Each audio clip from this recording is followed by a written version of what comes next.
Assalamualaikum warahmatullahi wabarakatuh. Saya Rifaatul Khairiyah dengan NPM 2201011071, kelas PAIG semester 5. Baik, di sini saya akan mempresentasikan PPT saya dengan MK Bimbingan Konseling yang berjudul Nilai-nilai bimbingan dan konseling dalam rukun iman.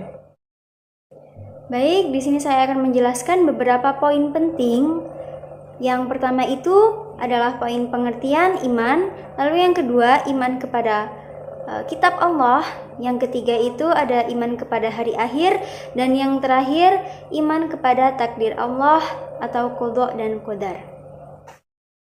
Baik, poin yang pertama adalah pengertian iman. Rasulullah SAW bersabda yang artinya, iman adalah suatu pengakuan dengan lisan, pembenaran dengan hati, dan pembuktian melalui amal perbuatan. Jadi, iman itu adalah jaminan yang paling kuat dan paling kokoh dalam menghadapi kekecewaan atau pasang surutnya kehidupan di dunia ini. Jadi, orang-orang yang beriman ataupun orang-orang yang memiliki keimanan yang kuat, dia itu tidak akan berputus asa atas cobaan yang menimpanya. Dia itu akan tetap berpegang teguh dan percaya kepada Allah Subhanahu wa taala bahwasanya Allah itu akan selalu melindungi dan membantu kesulitannya. Nah, oleh karena itu Allah Subhanahu wa taala itu menciptakan 6 rukun iman yang harus seorang muslim yakini sebagai panduan dan pedoman dalam menjalani kehidupan di dunia ini.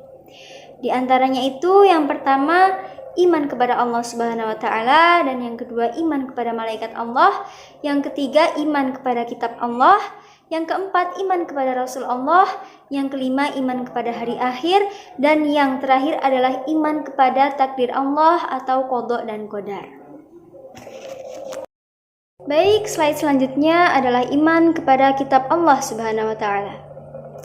Jadi, beriman kepada kitab Allah adalah bahwa kita itu meyakini bahwa Allah itu menurunkan 4 kitab suci, terutama kitab Al-Quran itu, kepada 4 nabi dan kepada Nabi Muhammad SAW melalui perantara malaikat Jibril. Al-Quran itu merupakan suatu pedoman dan pegangan hidup bagi seorang manusia.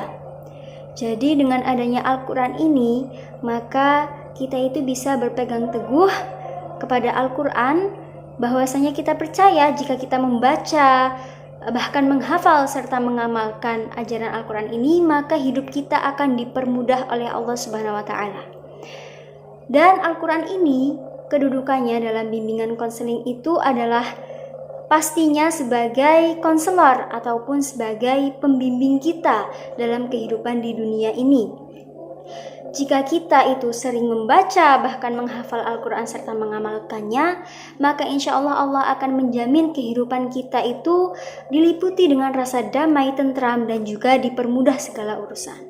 Sebaliknya, jika kita enggan ataupun malas-malesan untuk membaca Al-Quran, padahal itu adalah kewajiban seorang muslim, maka tidak menutup kemungkinan lambat laun hidup kita itu akan terasa hampa, lalu akan banyak masalah dan selalu merasa bahwa hidup kita itu kurang. Jadi Al-Quran ini adalah sebagai konselor bagi seorang manusia itu dalam menjalani kehidupan. Dan Allah itu juga sudah menjamin bahwasanya orang yang rajin membaca dan ataupun menghafalkan Al-Quran, maka Allah akan jamin kehidupannya diliputi dengan keindahan di surga kelak. Baik, slide selanjutnya yaitu iman kepada hari akhir. Jadi iman kepada hari akhir itu adalah kita yakin bahwasanya hari akhir itu pasti akan terjadi dan pasti akan datang. Untuk kurun waktu kapan terjadinya itu kita tidak tahu dan hanya Allah yang tahu. Maka dari itu, kita sebagai umat muslim hendaklah memperbanyak amal kebajikan dan juga pahala. Karena segala sesuatu yang kita lakukan di dunia ini pasti akan mendapat imbalan ataupun balasannya kelak di hari akhir. Jika kita ingin merasakan kenikmatan surga, maka kita harus memperbanyak pahala dan amal kebajikan kita. Jika ingin masuk neraka juga, maka silahkan memperbanyak amal buruk. Tapi siapa sih yang ingin masuk neraka? Semua pasti ingin masuk surga. Jadi hari akhir ini juga bisa menjadi konselor bagi kehidupan kita, bisa menjadi rasa ketakutan bagi kehidupan kita, bahwasanya kita harus berlomba-lomba nih dalam mencari kebajikan. Baik, selanjutnya adalah iman kepada takdir Allah Subhanahu wa Ta'ala. Jadi iman kepada takdir Allah yaitu kita beriman kepada segala sesuatu yang Allah tetapkan dan takdirkan kepada kita. Jadi dalam kehidupan ini kita boleh berusaha sekuat apapun kita, tapi kita jangan lupa bahwasanya ada Allah yang menentukan segala takdir dan hasil dari usaha kita tersebut. Jadi mau sebanyak apapun usaha kita, mau sekuat apapun usaha kita, jika Allah tidak menakdirkan itu untuk kita, maka usaha itu tidak akan menjadi milik kita.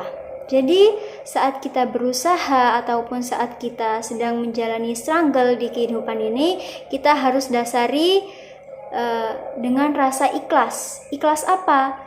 Yakni ikhlas di sini adalah ikhlas dalam menerima takdir dari usaha tersebut. Mungkin bagi kebanyakan orang yang sedang mengalami kehidupan di dunia ini dan takdirnya itu tidak sesuai yang dia inginkan, maka orang itu pasti akan kecewa. Tapi jangan khawatir, Allah itu akan memberikan takdir yang baik.